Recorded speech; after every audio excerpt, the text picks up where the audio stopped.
Assalamualaikum warahmatullahi wabarakatuh. Perkenalkan, saya Muhammad Ripandi Juniandra dari kelompok 6 ingin menjawab pertanyaan dari Derajat. Bagaimanakah tanggapan kalian terhadap pembiayaan kesehatan sektor pemerintah mengenai kebocoran anggaran kasus korupsi yang bisa disalahgunakan dengan program JKN? Program Jaminan Kesehatan Nasional merupakan salah satu tonggak penting dalam sistem kesehatan Indonesia. Program ini bertujuan untuk memberikan akses layanan kesehatan yang merata dan terjangkau bagi seluruh masyarakat, terutama kelompok. Namun dalam implementasinya program ini tidak lepas dari berbagai tantangan, salah satunya risiko kebocoran anggaran akibat korupsi.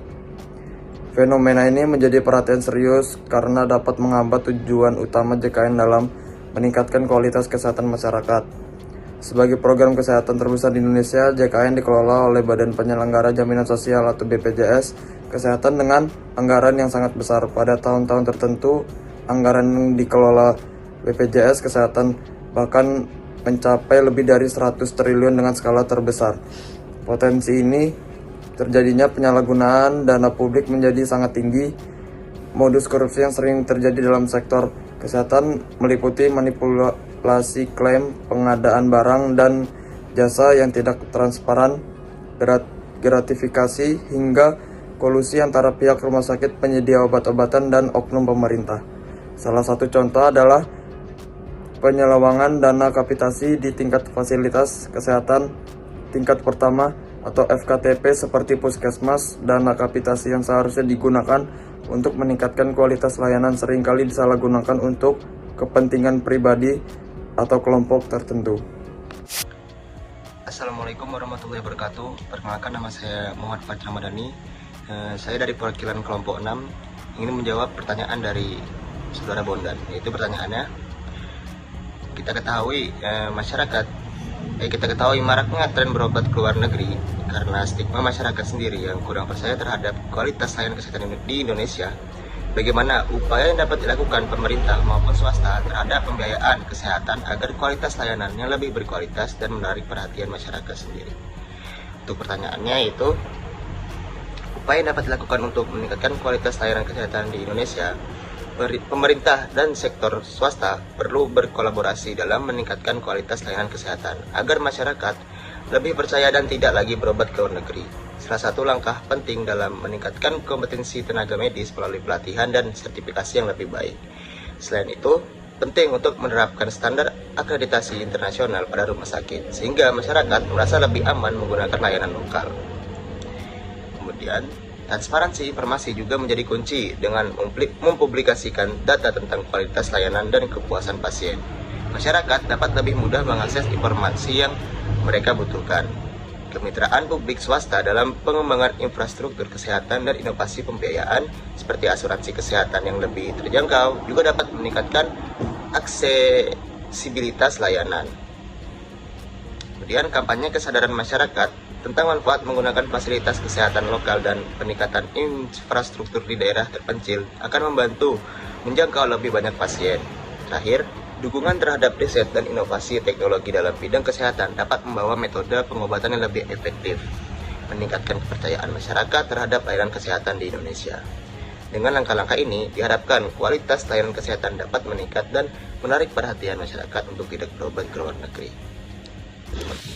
Assalamualaikum warahmatullahi wabarakatuh. Mohon izin memperkenalkan diri. Nama saya Anissa Dina Mulia Putri dengan NIM 2311 016 065. Pada kesempatan kali ini, saya akan mencoba untuk menjawab salah satu pertanyaan yang diberikan kepada kelompok kami pada sesi diskusi di kelas minggu lalu.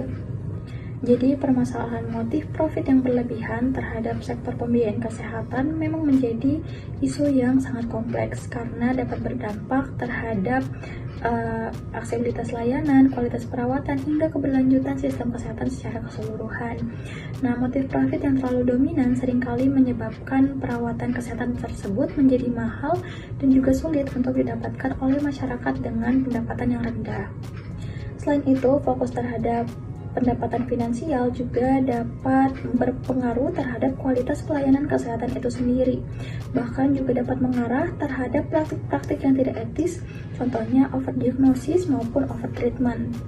Nah, untuk mengatasi permasalahan ini diperlukan pendekatan multidimensi antara pemerintah, sektor swasta, dan juga masyarakat. Salah satu hal yang dapat dilakukan adalah dengan cara melakukan kolaborasi antara pemerintah dan juga sektor swasta itu sendiri. Dalam hal ini, pemerintah dapat menjadi regulator maupun fasilitator yang dapat memastikan bahwa sektor swasta tidak hanya berfokus terhadap kepentingan finansial, akan tetapi juga dapat memenuhi tanggung jawab sosialnya. Selain itu, restrukturisasi sistem pembiayaan juga tidak kalah penting untuk diperhatikan. Salah satu pendekatan yang dapat diterapkan adalah prinsip farmakoekonomik, yaitu analisis biaya dan juga efektivitas dalam penyediaan layanan kesehatan. Dengan prinsip ini, setiap intervensi medis harus dilakukan evaluasi berdasarkan manfaat klinisnya dibandingkan dengan biayanya. Hal ini diharapkan agar tidak terjadi pemborosan dalam sumber daya dan juga masyarakat dipastikan dapat menerima pelayanan kesehatan yang sesuai dengan yang dibutuhkan. Selain itu, pengendalian biaya juga perlu diterapkan melalui transparansi dalam struktur tarif layanan kesehatan. Nah, untuk memastikan bahwa pembiayaan kesehatan dapat sesuai dengan tujuan sosialnya, diperlukan sistem monitoring dan juga evaluasi yang kuat. Pemerintah harus membangun mekanisme pengawasan terhadap pengeluaran dana kesehatan yang baik di sektor publik maupun swasta. Dalam hal ini, masyarakat juga memiliki peran penting dalam menciptakan sistem pembiayaan kesehatan yang lebih adil dan juga berkelanjutan. Edukasi kepada masyarakat tentang hak-hak mereka sebagai pasien serta pentingnya memilih layanan kesehatan secara bijak dapat membantu mengurangi ketergantungan pada layanan medis yang tidak perlu atau mahal. Selain itu, partisipasi masyarakat dalam proses pengambilan keputusan terkait kebijakan kesehatan juga akan meningkatkan akuntabilitas sistem secara keseluruhan. Berikut jawaban dari saya, kurang lebihnya mohon dimaafkan. Wassalamualaikum warahmatullahi wabarakatuh.